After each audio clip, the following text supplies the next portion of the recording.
ខ្លួនខ្ញុំតែអាវព្រះជាម្ចាស់ក៏ខ្លាចអ្នកខ្លួនខ្សោយដែរ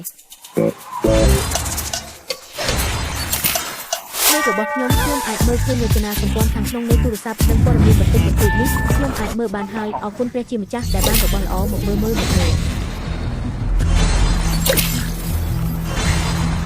មិនបានជាខ្លាំងខ្លាយទាំងអស់មើលទៅថ្ងៃនេះមិនអាចរកឃើញរបស់ល្អទេមួយស្រីចង់ទិញអ្វីខ្លះ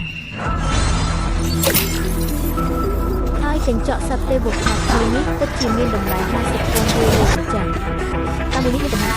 មួយនេះ2000ដូចអាចថតជំនាញបានទេអញ្ចឹងអ្នកប្រាប់ថាតម្លៃប៉ុន្មានដើរឲ្យប្រយ័ត្នបើដឹងមុននិយាយពីរៀលទៅមួយស្រី